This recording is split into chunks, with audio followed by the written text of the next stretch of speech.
You're listening to the Jay Bird Watching Podcast, the official podcast of jaysjournal.com and fansided.com, where we discuss all things Toronto Blue Jays baseball. We'll talk about news, rumors, and game recaps. So whether you're a diehard fan or just getting started with the team, this is the podcast for you. Here's your host, Craig Borden, with co-hosts Jason Lyons and me, Ken Alfred. You're listening to the Jay Bird Watching Podcast. Oh, joyous of days, Blue Jays fans. We are officially within the 24-hour window of Blue Jays baseball actually be playing this regular season. Tomorrow at 4 o'clock Eastern time, Blue Jays go live at Tampa at the Tropicana, of course, because where else will we start the season when we're already having horrors, fellas? But we are here. It is 100% officially baseball season within 24 hours. And I am your host, Craig Borden. Here with me, the usual suspects in Ken Alfred and Jason Lyons. And then tonight, we also have Eric the Heck with us down in the bottom left corner. So, fellas, how excited are we? Are we in the let's go ballpark? Oh, you know it. Like I can't believe it's finally here. Getting ready to see some exciting Blue Jays baseball. And apologies for people last week. I just was under the weather and still a little bit nasal today. But hey, we're here to talk about the Jays, so very excited. Jason? I think it muted you. Yeah, there you go. Super fired up. It's funny when you with hockey playoffs, pushing, it's really all you hear about. And then when they start talking baseball on the radio or on TV, it's all very refreshing to hear them start to talk about, something with promise and something that there's a script unwritten yet. And, I think like we've kicked around for the last couple of weeks, I feel like the Jays are going in as underdogs for the first time in quite some time. And I kind of like it. I mean, it's a new thing for us. The last 3 years or so, we've not been talking about that. But, I like the way a lot of the guys look. And so, yeah, fired up, excited. Let's get going. And I'm going to Tim McGraw tonight. Oh, yeah. Oh, yeah. There's that whole, it's only 5 o'clock over on your side of the country right now. Yeah, so yeah. you get to spend an hour with us and then, have afternoon baseball tomorrow on the West Coast. You got it. So, Eric, how the hell are you? It's been first time, long time. And maybe he froze. He froze. Oh, he did. Perfect timing. This is Perfect what we timing. do to all of our guests. Yeah, it's the old, as soon as you're about to talk freeze, that's where we have to tap dance while our guest reloads their interwebs. Hey, just to be that person, look what I can do. There he is. You guys. There we go. There we go. He's back. So, Eric, I was trying to lob you a softball and say, how the hell are you doing? Look, so what's up? He did it again. Oh, He's on no. a lag. Oh, we almost got him. Well, Eric scrambles for some more fun here to find a better internet connection. Well, let's talk Blue Jay baseball, guys, because we actually have a ton to hurry up and unpack, and we'll get to some other fun in baseball going on here in the near future. Maybe Eric's get back. I see the actual moving happening. Is he? Oh, there he goes. He's gonna go in and out. So, but anyway, there we go. He's in the spinnies. To the cheap seats, unfortunately, this evening. So, but on that fact, boys, we have had a great wrap to the end of spring training. The Blue Jays look like a strong offensive team. There are plenty of unfortunate things going on at the same time, but with spring training coming to an end, how excited are you guys to see what this team can really do? Because there's been a lot of good things to talk about this spring as well. I think for me, I think there's a number of really sort of feel good stories that we can kick around. I think probably the between Bowden Francis and Wes Parsons. I mean, you've got two just epic stories that I think will play out hopefully successfully for both guys. Vladdy Watch is on. He's looked great so far. He's got a big smile on his face and he seems to really be ready to go. So I am very optimistic and excited, and I know that they've got a tough road to hoe right at the start, but I think that you're really going to start to see the mettle of this team even 6 to 8 games in, because it's not an easy schedule. Yeah. Eric, you with us completely yet? He's the best popping and locking I've ever seen. That guy, exactly. That guy's the best breakdancer ever. Yeah, Stone just Cold locked in. So, but Kenny, We will get him. spring training games wrapped up. Vladdy, like Jason said, has been on fire. We got plenty of great pitching pieces that look good this season, regardless of some of the ones that are just missing this roster. What did you like seeing this spring that you're looking forward to so far in the early part of the season here? Well, I think when we talked about it before, we're just the amount of offense that we're starting to see. The Jays are hitting a lot better. We're hitting balls out of the park now. I'm not used to seeing this many home runs, from so many people, at least in the spring training side, right? I mean, Kirk has actually been pretty popular, like hitting three dingers already in the spring training. Kiermaier, for some reason, even though he's hit or miss with some of the wins, but he's still like leading the team and in home runs. So I'm very excited to see how many runs we're actually going to put on the board. So. Yeah, we slowly getting their swing back. Yeah, Eric, looks like you're not lagging out anymore. Yeah, it's my internet is crap today. Oh my goodness, I apologize. Vent, please. I am so Tell us how you really feel. That. I am so sorry about that. How very unprofessional of me. Oh my god. Yeah, such a professional environment around here. Yeah, exactly. It's not like I handing out beer coasters or anything like that on the show lately. So anyway, Eric, we were just talking things that we did see this spring training. I don't know how much you heard about that, but we talked a little bit on Vladdy and the offense actually hitting some great pieces of the pitching prospects actually coming to the forefront here. What have you enjoyed the most out of the spring training stuff before we obviously talk about some of the bad things that have happened of late? Yeah, there's a few things that have caught my eye. I've noticed throughout the spring training schedule, the Jays have been scoring a lot of runs. I was listening to Deep Left Field, and Wilner dropped a stat that the average number of runs they scored during the spring training schedule, during the Grapefruit League schedule, was 5.7 runs per game. So let's round that up. That's 6. That's a lot better. That's not 2023 right there. So I hope I pray that they keep that going. But I've also noticed Dalton Varsho. I've been liking what I've been seeing from him. He's been swinging a good bat, and he's been stealing some bases, which will come in handy. Springer's looked good. Also, IKF has done a pretty good job. On Friday, he had a home run, a hit, and then he took a 98-mile-per-hour pitch to the back and just kept going. It hurt. Yeah, it did look like it hurt. But I've seen some good stuff, and hopefully that carries over. It's always funny. We always say to ourselves, we always caution ourselves, it's just spring training. It's just practice. The pitchers that go out there, they're not, they're more focused on working a couple of pitches than their whole arsenal. So you might not be getting what you would get in the regular season. Some of the hitters are trying different approaches, but then you see what happens in the spring training games, and you can't help but get a little hyped up. You can't help but draw some conclusions. So it's kind of this push and pull effect happening. Yeah, but there's something to that. It's still, I understand that pitchers aren't completely ready to go. I know that hitters are trying things out too just as much, and some of them are even working themselves into certain counts to try working out certain pieces too. But at the end of the day, seeing somebody like Dalton Varsho actually come to the plate and have a completely different mantra at the plate, that is something. Having Vladdy come in, it looks like he's starting his swing that little bit earlier that we were all hoping that he would do last season. That is something. There's tangibles. There's good things to take away, and I do think that we all kind of hit the nail on the head here. I'm curious to see if on any level this offense actually translates into the regular season, and that's spells success for this team because we know we can pitch. Yeah. So I think secondarily too, one of the things that was, was the extra run production that we did see in the in spring training, the positives of Varsho hitting runs in and Springer hitting runs in and just setting the table, and where last year we couldn't get to dinner, and this spring training it looked like we were actually pushing dessert a lot of the time. Scores don't really matter in spring training. We know that. But it was nice to see, even in some of those situations, the defense step up and play well. And I mean, IKF looked great in the outfield. Varsho looked great in the outfield.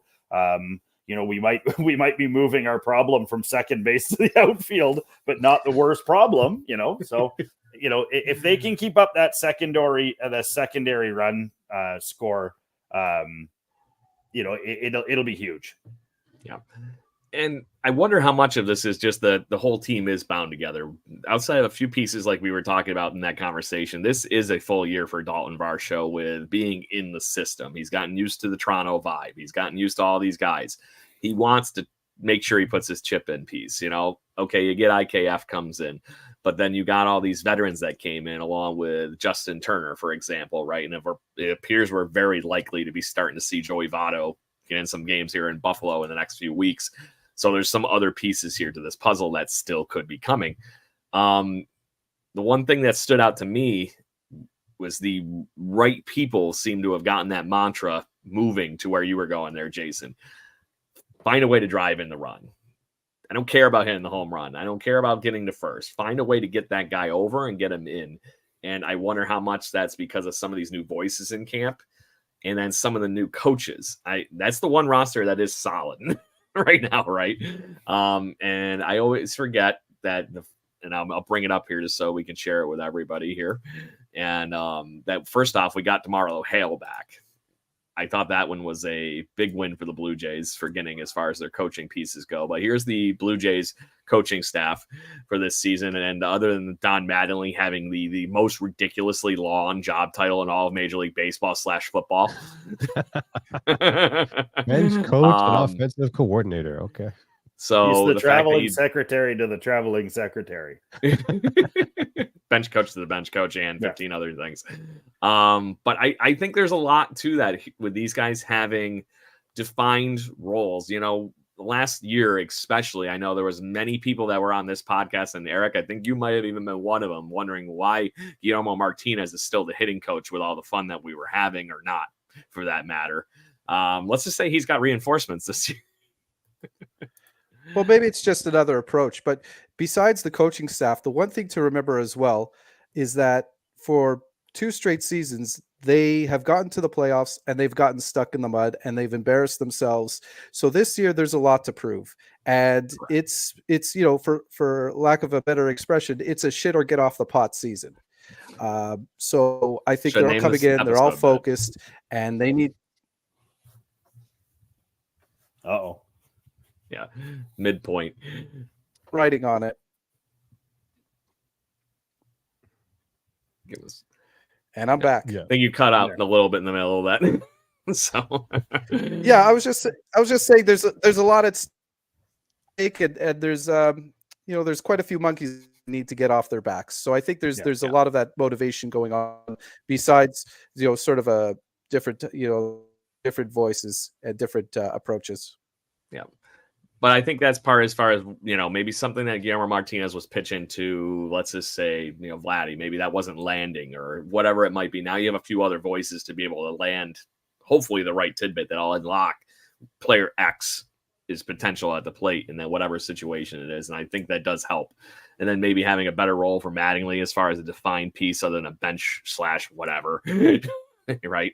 To me in that ranking, it means that the offensive guys, all 3 hitting coaches, report to him, but maybe I'm not wrong. And I think they're all speaking the same language right now. Like I think Don Mattingly has them all on the same direction. There's been a lot of talk of this, middle, and don't swing at garbage. And what comes from middle, or just the idea of middle is, will be less home runs. Like, I mean, when Kevin Kiermaier leads your team in home runs, something's wrong. But when you look at the doubles and the sheer volume of singles, it's incredible when your concentration is middle. It works. It's a proven thing. And, the last thing you think of when you go into the batter's box should be middle. And the Jays really seem to be, selecting their pitches and not swinging at cheese.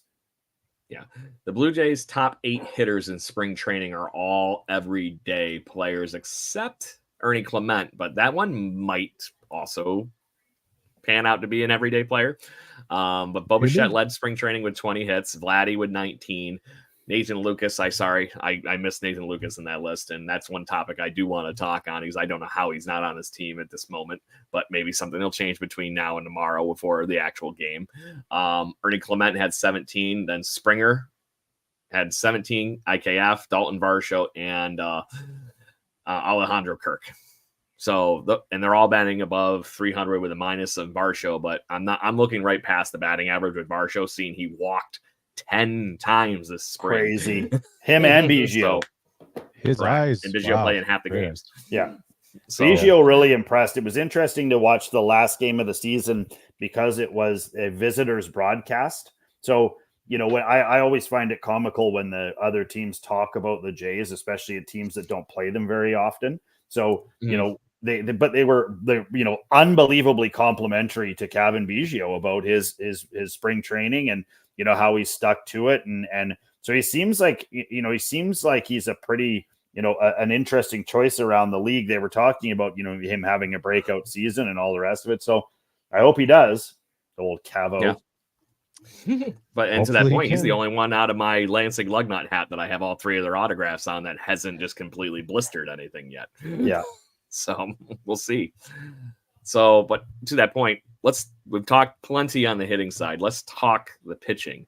So we do have right out of the box tomorrow, Jose Barrios is going to get the opening day start, but then we're going to get, I don't remember the exact order. Anybody can correct me or jump in here and tell me that wrong, but we'll get Chris Bassett after that, I think is what it was. Then Kikuchi and Francis. am I blanking?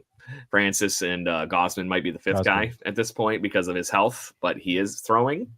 So that's the massive benefit to everything at the moment. So I'm not having a problem with that start.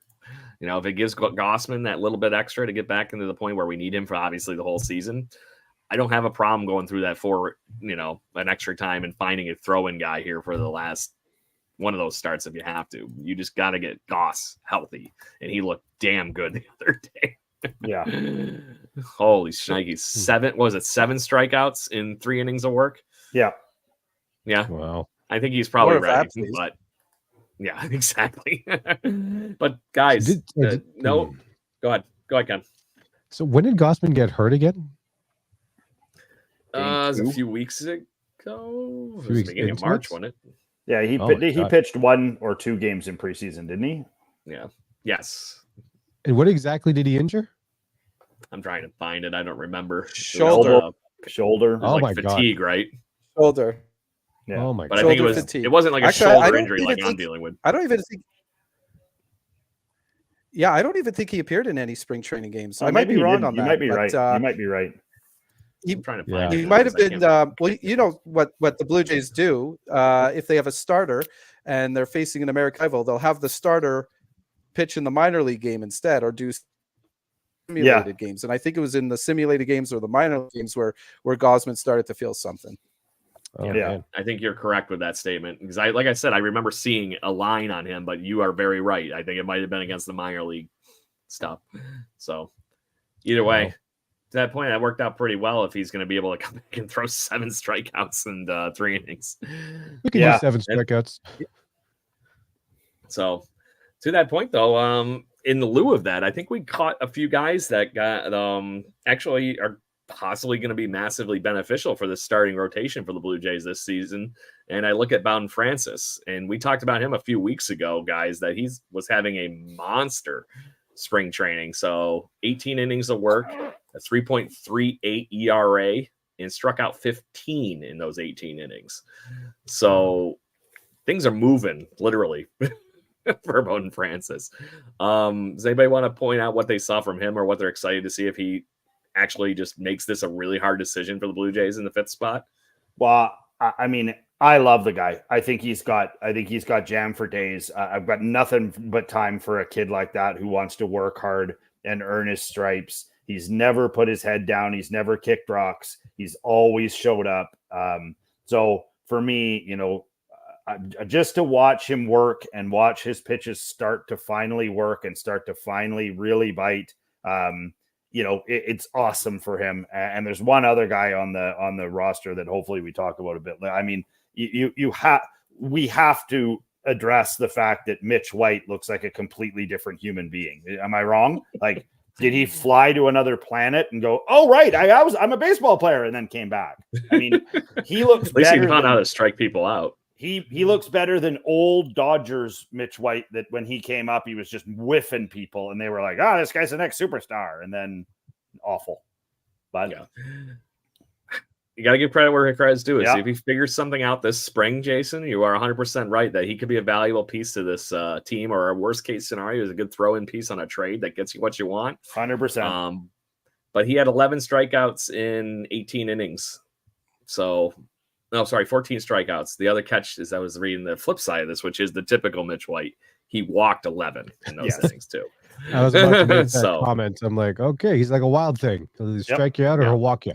Yep. Right. So, well, let's remember one thing. They just have to go out there and give their team a chance to win. I don't need Cy Youngs. I don't need a bunch of Cy Youngs. Just go out there, try to have a quality start, give your team a chance to win. That's exactly. Just fulfill your role. That's it. That's all they need. And that's what a fifth starter is. Remember, I'm going to point out a few of the years that we were wearing this logo that I can't even name you the fifth starters we had on the roster. It's Josh Towers-ish. Yeah, that's my go-to guy. Towers. That was Angry Birds and whatnot. But you don't remember that those are the guys that turned into a lot of our bullpen arms in the early 2000s there too, and the Casey Janssens and stuff like that. So you never know. And to that point, he goes out there and he can get some outs. Maybe he ends up being a leverage guy that we need some for extra length if he can get some strikeouts like that too. So hey, all the benefit. And then I thought there was a crazier one that frickin' we got Wes Parsons is about to make this team, who is the random, correct me if I'm wrong, he was the guy we brought up for literally the last game of the season last year. Yeah, that was a trial by a baptism by fire, actually. Yeah, baptism by fire. So. And then we had the man literally took one for the team. Yep. Just to get Goss that first game of the season or first game of the postseason. But then Paio Espino has been also another random find this spring, who was a journeyman of all words and fashions of it. But to that point, he is looked insane. He's a .88 whip in 17 innings. So nobody's been hitting him. Yeah, I would admit he's obviously came in some of those later innings, or mid game, I'd say, in spring training games, which maybe he wasn't facing the most good talent. But to that point, he's another depth guy here that right now we are currently struggling for innings, guys. I don't know if you've seen the current injury report, but it is not helping the Toronto Blue Jays win ball games up in the early part of the season. That's going to hurt. I guess I might as well go through it here and give everybody the main update. And the first horrible, oh my God, even screws my fantasy baseball team up, is that fact that Jordan Romano and Eric Swanson are probably destined to start the season on the injured list. Both of them, I guess, have been playing catch this week. So things are heading in the right direction. Both of them having right forearm and elbow inflammation. So it's not, oh my God, there's a Garrett Cole level possible tear going on for him and his injury or anything like that. This sounds like the working through a dead arm kind of period. Things swelled up a little bit more than they thought it would. Got it a little too hot, right? So they calm this down, but who is closing games for this Toronto Blue Jays team tomorrow when the games start? And the quote-unquote current front runners are Jimmy Garcia and Chad Green. And to be honest, great. We could have worse options. Yeah, Cabrera looked pretty good too. I mean, if you need to throw Cabrera out, he can still huck and duck. Yep. But Chad Green, I mean, Chad Green looked actually a little frightening. Like he had that dead face going, like only he can do. And again, it was on a visitor's broadcast, and they were kind of like, "Oh, Chad Green looks scary." You know how when there's nothing to talk about. And he was like staring in, and you're like, yeah, he does look a little scary, a little Goose Gossage-y. Yeah. Well, if you actually go to baseballreference.com and take a look at Chad Green's picture, I'm like, yeah, he actually looks a scary dude. Yeah. I'd hate to want to swing against him.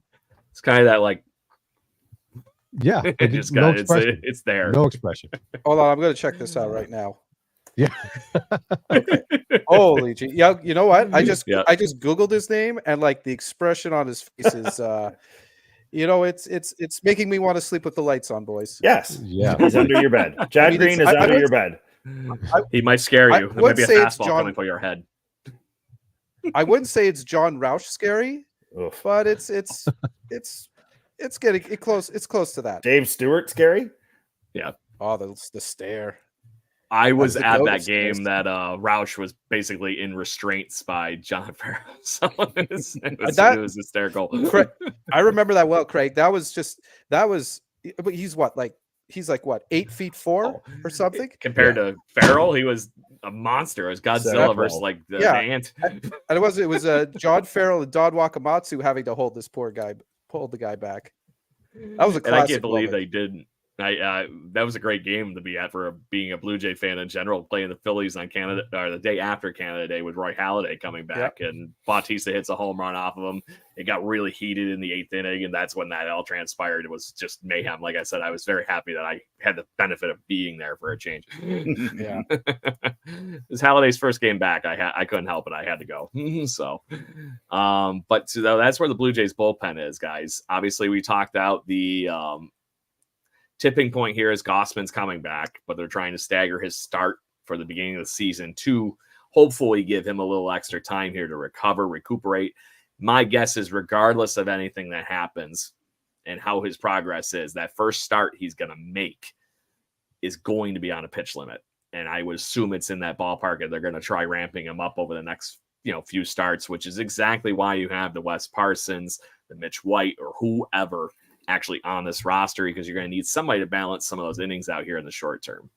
You guys think I'm out of my mind or agreeing, or what do you think? No, Bang on. you Bang just on. need him for so long. I'm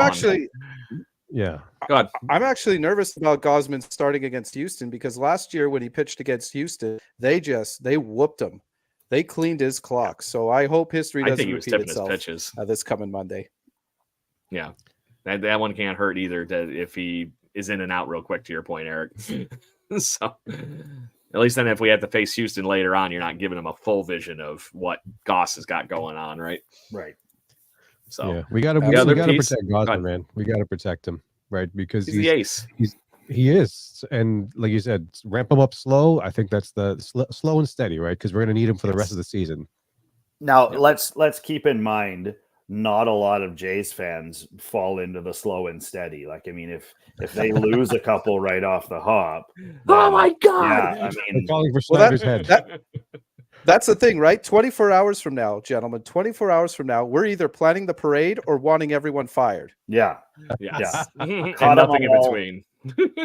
But yeah, it's I should just switch all my Blue Jays stuff to black then at that point, apparently. Yeah. One game in and we're already the Oakland A's. Oh shit. Yeah. Well, you know what?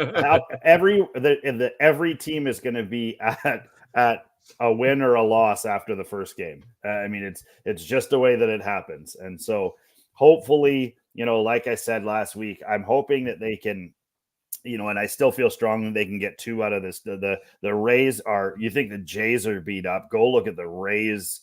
The Rays injury list looks like their starting lineup from last year. It's unbelievable how many guys are hurt. And so and I watched a couple of the Rays preseason games and they don't look good. So, I mean, I'm hoping that the Jays can take advantage of an inexperienced, ill-fitting team right now. And the Jays are coming together strong.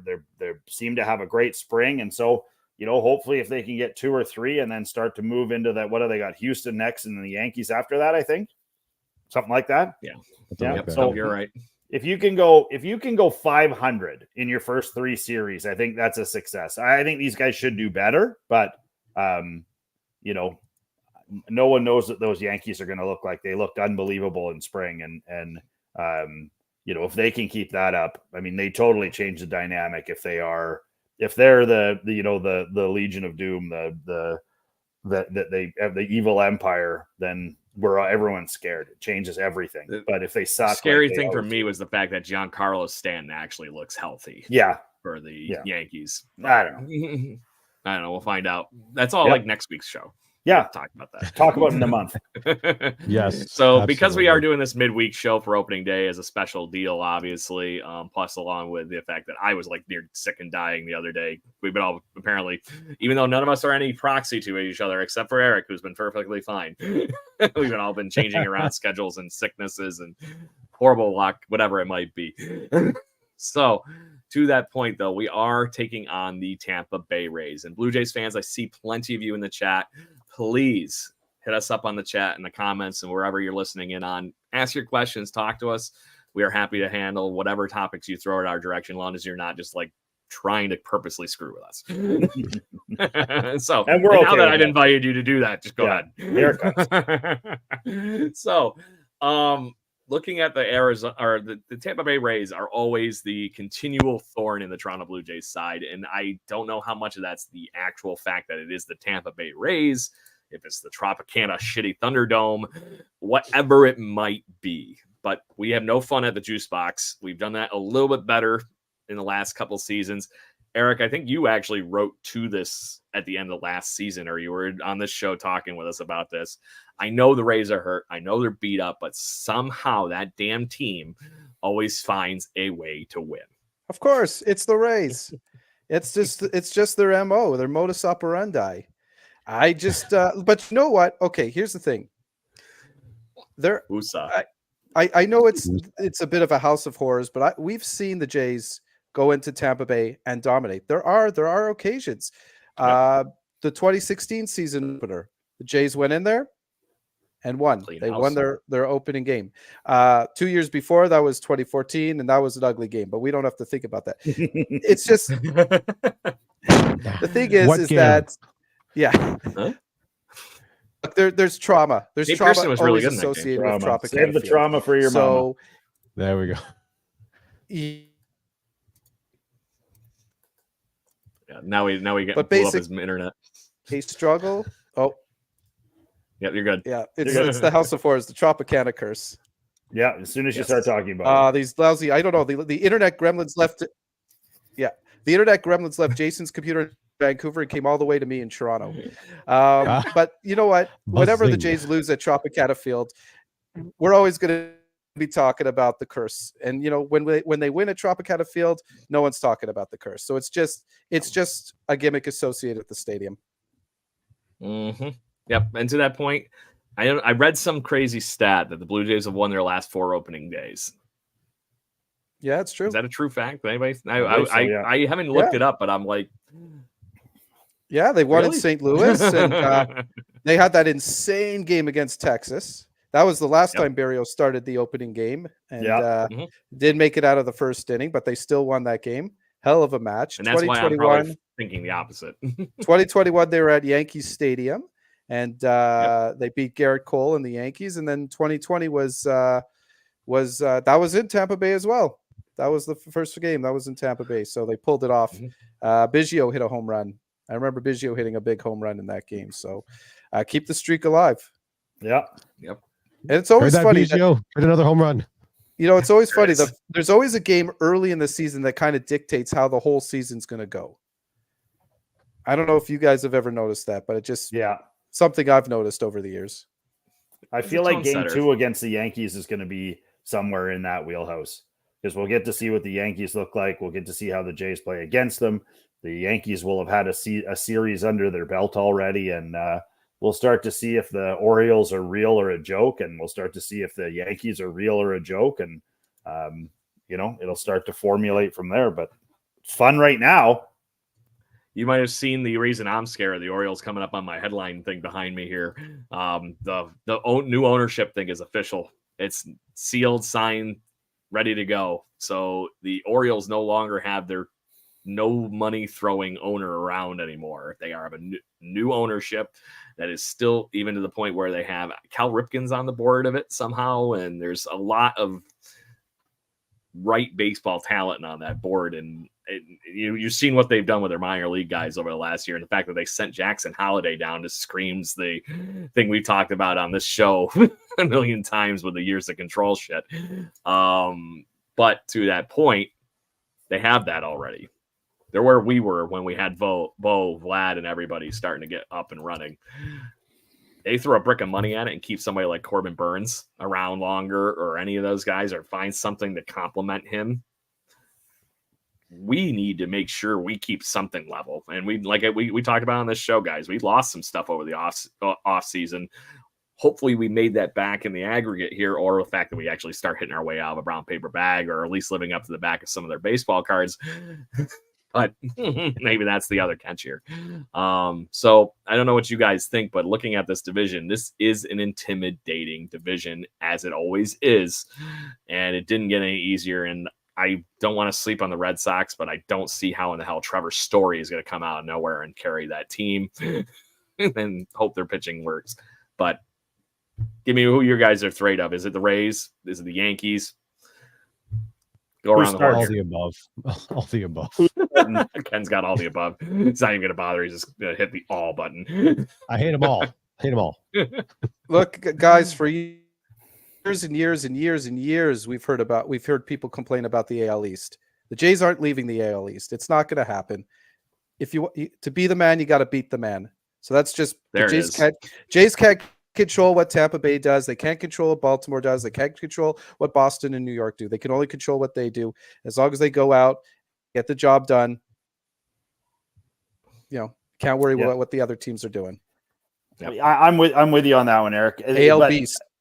Yeah, I will say this, and I think I just alluded to it. I think the Yankees do frighten me, just on a level where if they play like they've played, they may get out so far at the start that they're uncatchable. And if that's the case, then it really starts to mix the stew for second and third and wild cards and all that other stuff. And hopefully the Jays are up for the challenge. Hopefully the Jays are ready to fly and ready to smash some balls. But it's no one knows. No one's gonna know. I mean, the Yankees could go 0-11 to start the season, and then we're wouldn't that be juicy? Oh, it'd be so good. That'd be just so juicy. Oh my God. Good. But yeah, nobody. Jason, you brought up a good point. 2 years ago, that's what the Yankees did. They just ran away. They were running away with that division, and they got they got swept. They got swept out by Houston, if I remember correctly. Yep. And of course, last year Tampa Bay got off to a phenomenal start, and nowhere to be seen in the playoffs. Yeah, correct. And to that point, even for the second part of the season, they weren't the same team. So there's a reason it's 162 games, boys. I agree that this is just number one marathon, not a sprint. But to that point, I do think they have a chance to really set the tone. And I'm curious who on this team is going to be that tone setter. So that's where I want to steer my next question. And just to set this up, Eric, I'm going to start with you. Who is the person that you think is the key person to just get this off of it? Could be one of the new guys, could be somebody obviously that we would normally typically be relying on. But is there a catalyst to this lineup right now that you think takes the Blue Jays into that good stepping stone off the bat here? Okay, I cut out, but I got a good part of that question. Damn these gremlins. Okay, my answer before I get chopped out again is Bo Bichette. I think he's going to set the tone, and I think he's going to be the strong, silent type, and I think he's going to be the one that leads by example. And that's not a slight on Vladdy. I think Vladdy's going to do his part as well, but I think number one would be Bo Bichette in my head. Yep. Ken, would you like to go next? Yeah, I was actually going to piggyback off Eric. I think Bo is going to set the tone for everybody, right? Because I think he has this, like you said, no pun intended, a really big chip on his shoulder. He really wants to rally this team, right? And I think, like I mentioned before, Vladdy will get there as well. Like he's going to be also one of the leaders there. But I think everyone's going to follow Bo. Yeah, Jason, I'm going off script. So there again, it is. Don't worry, I was going to do it too. I'm sticking with Vladdy. I really think Vladdy's going to have a monster season this year. But the person that I think is going to have a resurgence, a phoenix-like rise, is everyone's favorite leadoff hitter, George Springer. I think George Springer has one or two good kicks at the cat left. He's not too old, but I feel like he's the kind of guy that will leave baseball in a healthy, like, while he's still healthy. So, I mean, he's probably living out one of the last good 3 years he's got in him. And he looked good in spring training. He looked fast. He looked fit. He looked happy. And so he is my pick for the catalyst to push the needle at the start of the season and all year. Yeah.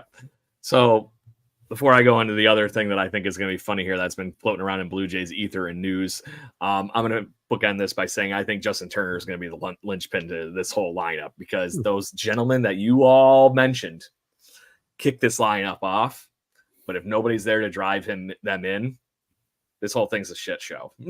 So that is the difference between last year and this year. You're hoping whoever in that spot was going to be that person. They tried it with Matt Chapman. They tried it with Brandon Belt, so on and so forth, everybody down the line. And it never had that person that just knew how to drive in runs.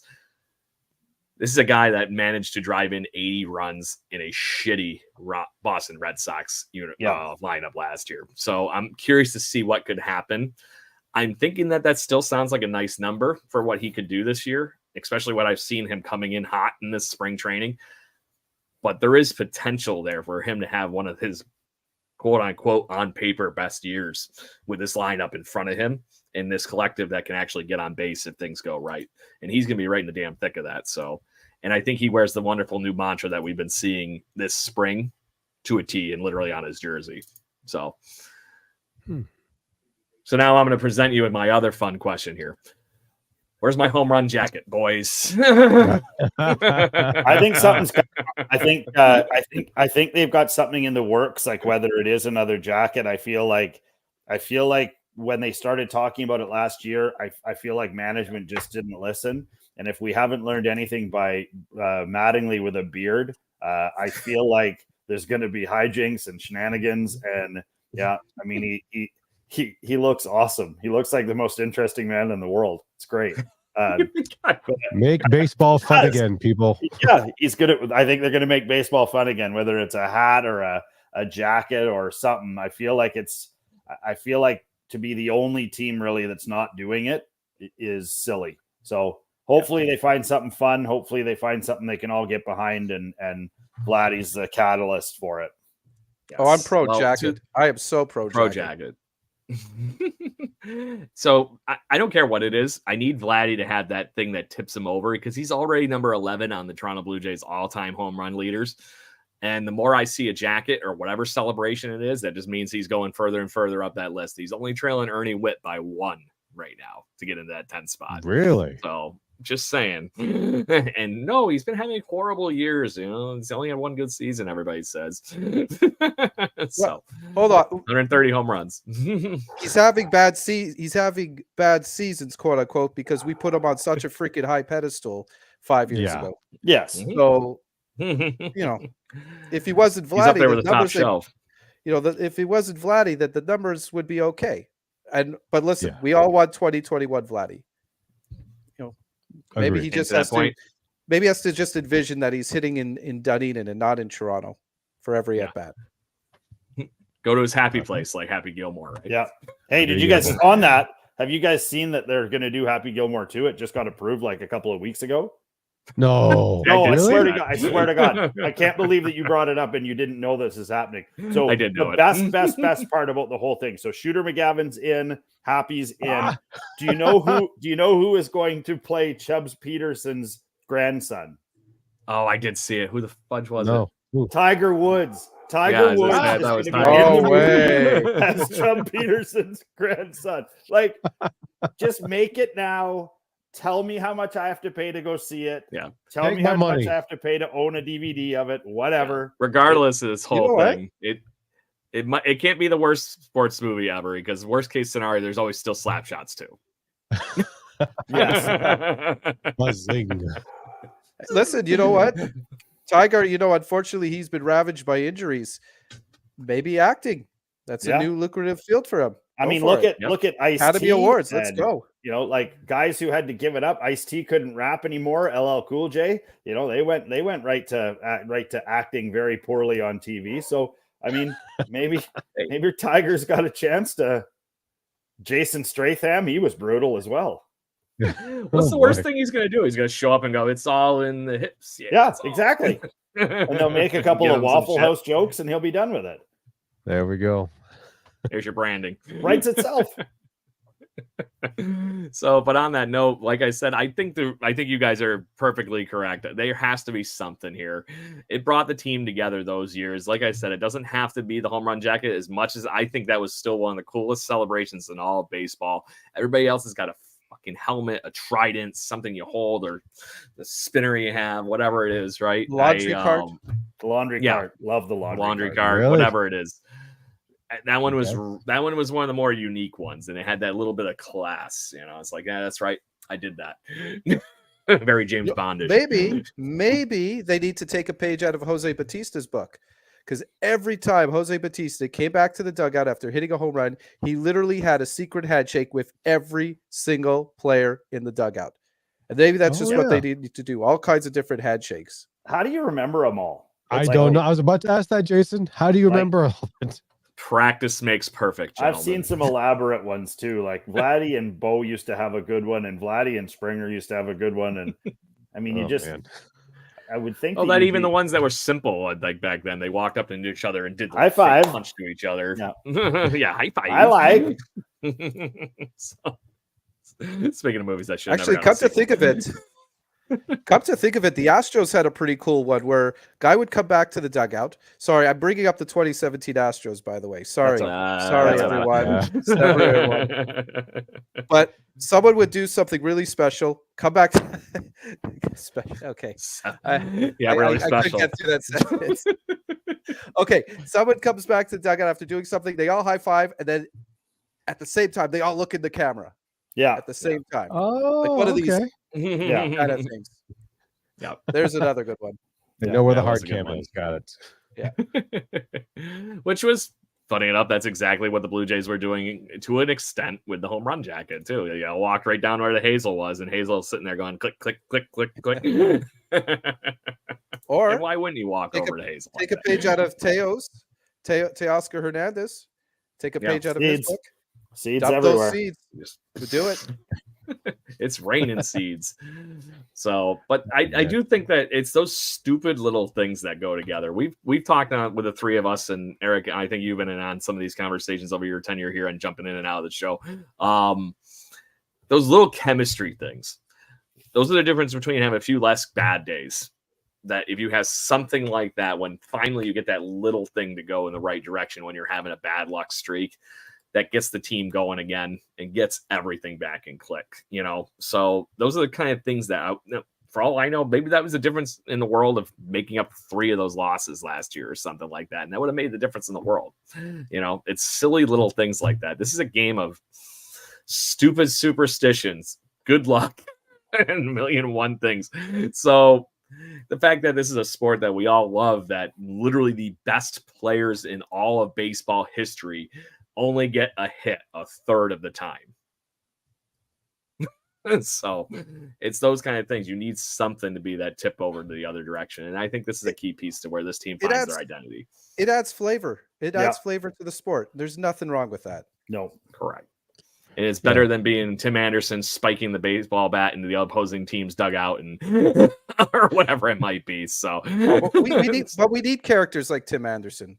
We need Yeah, I people agree. like Tim Not Anderson. knocking that. Spice things up. Hey, Eric, did you say Just saying there's characters or levels. assholes? Sorry, what? Did you say characters? Children or in the room. assholes? Hold on. There's I just children in think the it's room. funny you Children said in the that right room. when Ken's kid Yeah, I know. comes in. Well, He didn't hear it. It's okay. yeah, he's got headphones on. He It's has all good. horrible timing. Characters. We need characters. We need people to spice things up. Yes. And to that point, what is that tipping point? And I look at this team, guys, and I think that this has got everything we need on this team to be able to compete in the American League East. We have pitching, we have hitting. Is there that one spot that any of you guys are thinking that is still a need to improve on this point in this roster to with what we know now after post spring training? Sure, shit can't be having enough middle infielders. I was going to say we have a lot of infielders, so I mean that good. Well, problem to now have. the problem is now they're flip flopping and they're turning Addison Bargers into outfielders. I don't know if you guys saw the ridiculous catch that Davis Schneider made in left field a few games ago. Yeah, but he left a holy really nice shnikes. divot in the outfield. Yeah. Knee divot. If I was one of the Pirates guys, I would have walked out there with a tape and freaking started doodling that around where his awful. body just went. But he aced that. Yeah. So I mean, I feel like, defensively we're pretty solid. I've third base might be an issue. Third base is not 100% at this point. Short's good. 2 will be solid. 1's going to be great. Our outfield's going to be dialed. So, I mean, I don't even know who's starting at third for opening day. Do we have any idea? my guess it'll be IKF. IKF, that's what I thought too. IKF, Which probably. He's pretty good. I don't know. He was having a little trouble zoning in his arm distance, like his throw distance. But, I think with the fact that he moves around so much, third base is a tough position for him. You've got to make a play, look up, and throw the ball farther than anyone has to throw it. And he's an athletic guy. So hopefully he can get it squared away. Well, to that point, you'd rather have more games of him playing third base than Kevin Biggio, for example, Yes. right? Biggio's finding a spell to go play third base if it was just how you got to the end of the game, but I wouldn't be starting him there with all these other options and guys you have. It just doesn't make a ton of sense. I'd rather see Justin Turner play more games at third base than I would rather see Kevin Biggio being in that. But I do think that's the reason that Davis Schneider made this team, because he can play in the outfield, second base, and he can spell in at third. So there's enough to move pieces around the infield. It's things like that, right? So, but there's a lot of good things on this team. And then this is also a team, guys, that because of all the injuries and missing Swanson and Romano in the bullpen, we're going to get a chance to see Nate Pearson again in the bullpen. He actually looked pretty good. He figured it out near the end of spring. He was throwing hard. Holy God. Mm-hmm. Yeah. I mean, the kid is still full of P&V. I got to give it to him. And I mean, he's going to throw the skin off the ball before he's going to go down, before he's going to die. And he might do that with that new splitter. I don't know if you saw that on Pitch Ninja, but that thing went bang. I can't believe that they've all that's the addition pitch for almost everybody is that splitter. Like they've just, everybody's added it, and it seems to be deadly for almost everybody. Well, look at who we have in our system right now. If you were going to take Nate Pearson and say, learn a new pitch, what are you going to teach him? You're going to walk him over to Goss and say, teach this kid a splitter. He's going to have Yusei Kikuchi. He's going to have all these guys that teach him how to throw that pitch properly, or find that little piece that is going to be the difference between him being able to throw that pitch or not. So I know I've probably said this about 5 bajillion times on this show, and I'm beating a dead horse, but it cannot hurt to see if Nate Pearson takes that next step to begin this season with the injuries we have, and see if he finds a home in the bullpen to stay there for this season. So yeah, I don't know. I like Nate. I always have. I hope he finds his way this year. And even if he just sticks as a middle reliever and that's his gig for the rest of his life, so be it. Don't try and be too much, Nate. Just try and be you and throw the ball hard and throw strikes. So, gentlemen, I'm kind of in that ballpark where I'm running out of things to talk about for the Blue Jays, but I do have the typical fun, goofy, stupid shit to end the show on here. But this is where I ask you guys if there's any topics that any of you all want to talk out before we obviously have opening day baseball tomorrow. I know like for me, I'm super excited about the season getting started. Hopefully next week, or maybe even the week after, we can talk a little about this potential Rule 21 with Shohei. I mean, we're potentially looking at the biggest superstar in baseball potentially being suspended for a year with a ban from the hall. And I mean, if the stuff, I've read a whole bunch of stuff about it, and there's a whole bunch of trolls and bull crap and Reddit stuff and all the rest of it. So I'm not going to believe any of it until it comes true with the investigation. But is MLB going to come out and say, yeah, our guy, this guy, our superstar, our shining white knight, he gambles all the time. He gambles like a fiend, and he blamed it on his the guy who he says is his interpreter, but never actually went to school. And, like they're not gonna. So, anybody can gamble. Yeah. I mean, Like watch a game. What's every second commercial? It's a gambling commercial. So, I mean, and that's my bias against it. Give it up. Give it up. You can't have both. Put Pete Rose in the hall and give it up. Okay, that's all I got. Yep. And to that point, I shared it with you guys before the show, but if you haven't seen the Instagram, YouTube, TikTok, whatever video, Pete Rose is flying around all over the whole thing. It's some Major League Baseball player. I forget who the gentleman's name is happened to be with Pete Rose when the news broke. And he goes, "Hey, Pete, what do you think about this Shohei thing?" And he goes, "Wishing I had an interpreter back in the 80s. Yeah. So, to that point, I agree with you, Jason. I don't think you can take any of that away from him at this point with how intermingled Major League Baseball is with sports betting, period. As you see the headline literally pop up and literally bad timing behind me. So, but to that point, I'm going to look at just even I'm going to take that one step further on you, Jason, here. How do you take that to the point where you're going to ban him from Major League Baseball's Hall of Fame for sports gambling when you literally had Alex Rodriguez caught how many goddamn times with PEDs and he's still on the ballot to this day? I don't know. So it's too much to unpack right now. And I agree with you, but unless anybody wants that quick summary of opinion piece on that, I think there's more on that's going to come in the following weeks here that we're obviously going to have to spend some time on for baseball's sake. Yeah, I'm willing to bet that there's more to this story, and I'd wager that we have an opinion or two about it. Yeah. But you know what, guys? Yeah. Thank God the Dodgers have to deal with this circus. Yeah. Right? Oh, it's a good thing that plane didn't land. Exactly. Could you imagine if this was going on with our team? Nope. In our city? And already, right now, we already have a bit of a betting scandal because Jonte Porter on the Raptors is dealing with, has been accused of taking part in some activities that are not allowed. So I'm just, you know what, it is what it is. There's a lot of imaginations running wild on this story. And, you know, as a former manager of mine once said, it will all come out in the wash. Mm-hmm. It will. Yep. Totally agree with you. Yeah. That damn gambler just hitting everybody. Evil Lord Gambler. I can't live without Rage Hall. Another good one. Yeah. So I don't know if you guys seen what the first promo is for the Buffalo Bisons, but I'm going to share it with you anyway because this is just too funny. Let's take a look. Because it literally was snowing here in the Ontario area late last week. So not only do you get to show the game, but you get a free ice scraper and a schedule. Yes. Awesome. Wow. So, and then the Rochester Red Wings here in the hometown that I am in, they always do the 30 or below opening day game. So if you show up and have tickets for the opening day game and it's below 30, you got to come to the game, but they will give you a voucher to any other major league or any other minor league baseball game at Red Wings Stadium that you want to just pitch to. So, but that's only if it's below 30 degrees. Done. Oh, which right now it's trending in the wrong direction for that one next week, but you never know. It is the Lake Ontario area and it just changes by the whim.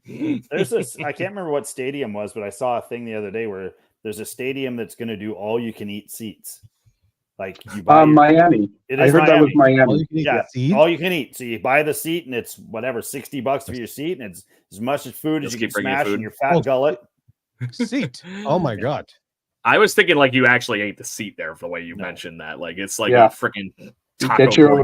You get your own ketchup and mustard, put it all over the arm seat. off, and I thought you were talking about sunflower seeds. Sitting here munching on those. I mean, you sit in your seat and you literally go, and stuff just starts coming, and you just go until they have to wheelbarrow you out of there. And I have a strange feeling in Florida that actually might be a wheelbarrowing, but gator food. Okay. Yeah. Gator bait. It's actually a gator walker. You sit on the gator and they take you. So the last piece, guys, it's become a little bit of a tradition over here over the off season. I'm not ready to stop it because it has been fun.